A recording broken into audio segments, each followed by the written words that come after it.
और कोटा से बड़ी खबर मिल रही है। गोली मारकर कांस्टेबल की हत्या के मामले में कैथून पुलिस ने 5 आरोपियों को गिरफ्तार कर लिया है और 2 दिन पहले मामूली बात को लेकर हत्या कर दी थी। अन्य आरोपियों की तलाश में पुलिस जुटी हुई है और आरोपियों को आज कोर्ट में पेश किया जाना है।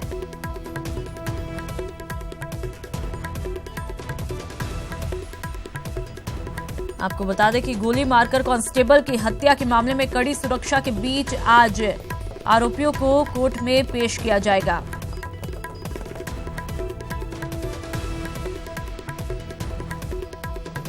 रविवार का ये मामला है जब बालापुरा लिफ्ट परियोजना के चुनाव थे और रात को चुनाव परिणाम आने के बाद विजेता उम्मीदवार के समर्थक और कांस्टेबल अभिमन्यु बागरी के परिजनों के बीच झगड़ा हुआ और इसी दौरान किसी ने फायर किया और गोली मारकर अभिमन्यु को गोली लगी। और आपको बता दें कि संवाददाता भी हमारे साथ फोन लाइन पर जुड़ चुके हैं।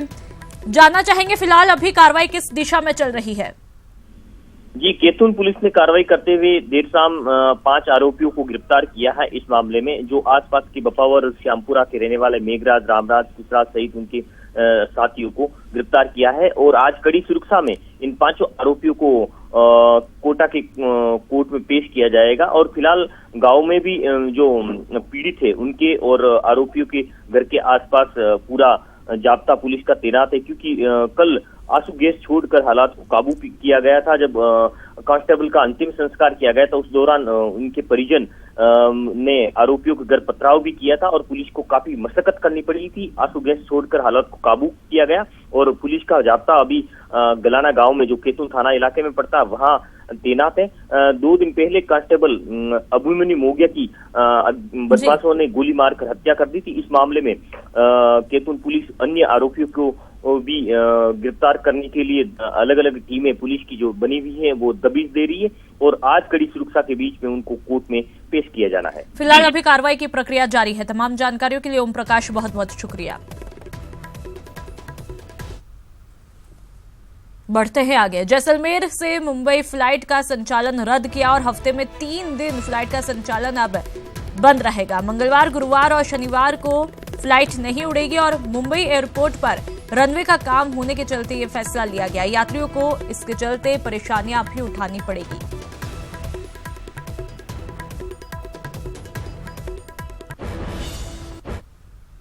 प्रदेश के वन मंत्री को कीकर बबूल पसंद नहीं है और मंत्री जी इन्हें जड़ से उखाड़ फेंकना चाहते हैं। आखिर क्यों, देखिए रिपोर्ट में।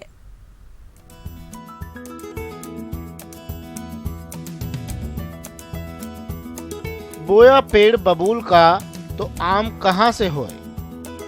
संत कबीर के दोहे की ये पंक्ति कीकर बबूल की पूरी कहानी बयां कर देती है। प्रदेश में हरियाली बढ़ाने के लिए बबूल के पेड़ लगाए गए थे, लेकिन आज ये नासूर बन गया है।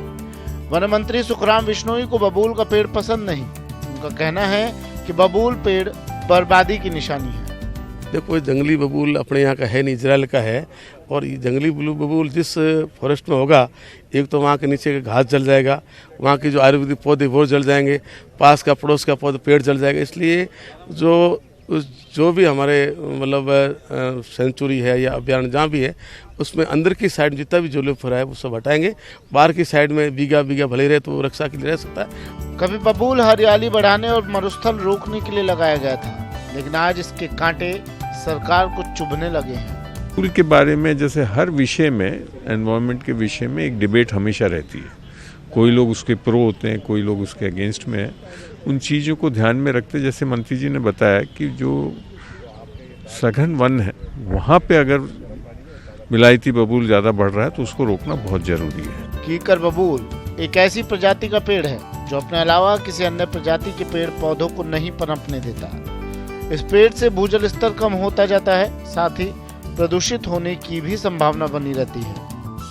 एक रिसर्च के मुताबिक अब तक इस पेड़ की वजह से करीब 500 प्रजातियां समाप्त हो चुकी हैं। राजस्थान में खरबों रुपया खर्च कर दिया गया, सैकड़ों योजनाएं चलाई गई और नतीजा क्या रहा कि जंगल में बढ़ा तो सिर्फ बबूल, दूसरी स्थानीय प्रजातियां, चाहे वो धोंक हो या फिर खेजड़ी, उनके ऊपर संकट गहराता जा रहा है और बबूल अपने पैर पसारता जा रहा है। राजस्थान के वन मंत्री ने बबूल के ऊपर सवाल खड़ा किया है। हालांकि वन महकमा और अधिकारी इसे अभी पूरी गंभीरता से नहीं ले पा रहे हैं, लेकिन राजस्थान में इस नई कवायद को बहुत गंभीरता से लेना होगा, क्योंकि बबूल को अगर अभी नहीं हटाया गया तो कभी भी राजस्थान के जंगलात से बबूल हट नहीं पाएगा। कैमरा पर्सन बीनू सोलंकी के साथ में अरबाज अहमद, न्यूज़ 18 जयपुर। एक तरफ जहां स्वच्छता अभियान के नाम पर करोड़ों रुपए खर्च किया जा रहा है, लेकिन दौसा जिला अस्पताल के बाहर स्वच्छता अभियान दम तोड़ता हुआ दिखाई दे रहा है। अस्पताल में एंट्री गेट पर सीवरेज का पाइप काफी दिनों से खुला हुआ है, जिसके चलते शौच का मलबा मुख्य गेट पर फैला रहता है। मरीज और उनके साथ आने वाले परिजन सीवरेज के गंदे पानी में होकर अस्पताल में प्रवेश करते हैं, जिसके चलते लोगों को काफी परेशानियों का यहां पर सामना करना पड़ रहा है।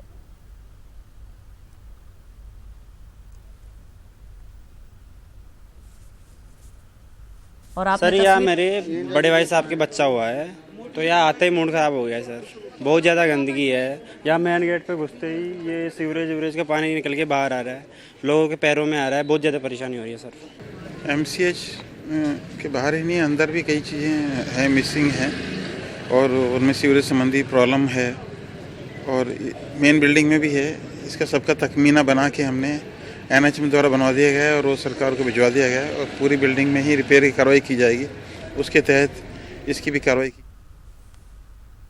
और अब बात दौसा की। दौसा के शहर के पास डीडवाना रीको एरिया को 45 साल बनने के बाद भी सुविधाओं के अभाव में एरिया अपनी पहचान नहीं बना पाया है। यहां पर कोई बड़ी इकाई या मल्टीनेशनल कंपनी नहीं खुलने के कारण आज भी ये पिछड़ा हुआ है। रीको एरिया के सारे प्लॉट बिक चुके हैं।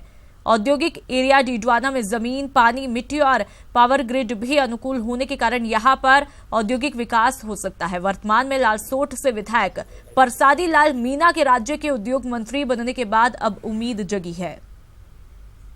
45 साल से अब तक भी ये सुविधाओं के अभाव से त्रस्त है। ये डेवलप नहीं हो सका, इस पे किसी का ध्यान नहीं गया और मैं ये चाहता हूँ इसका विस्तार किया जाए।